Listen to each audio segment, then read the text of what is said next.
Une collision frontale entre un car scolaire et une voiture. C'est le scénario de l'exercice Nombreuses victimes qui s'est déroulé mercredi soir sur la Nationale 10 à hauteur de Villechauve entre Château-Renaud et Vendôme.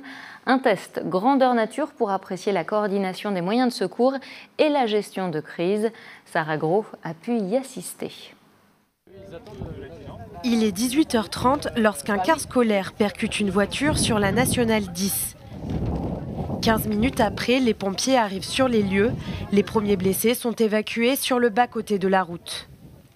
Les 33 fausses victimes sont triées par les pompiers et le SAMU.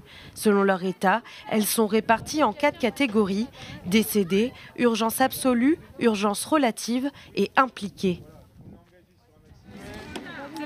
Au sol, Asena Etak simule une personne en situation d'urgence absolue.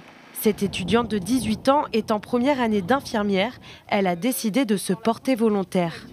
En fait, vu que j'ai jamais été victime avant, là ça me permet de voir comment l'équipe elle marche, elle tourne et tout. Et même comment ça fonctionne, comment on est transporté, quoi que ce soit.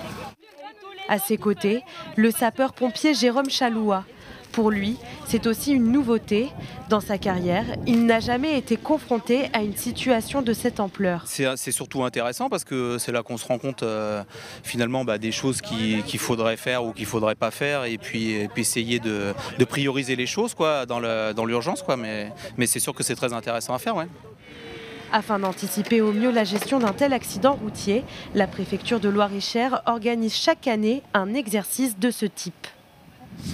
Il s'agit effectivement de coordonner le travail entre tous les acteurs de la sécurité civile et pour cela les exercices réguliers sont très importants, mais également sensibiliser la population aux risques routiers, particulièrement sur la route nationale 10 qui est très accidentogène sur ce point qui était choisi pour cette raison ici aujourd'hui.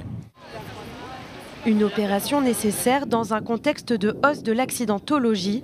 En France, 3260 personnes ont perdu la vie l'année dernière contre 2944 en 2021.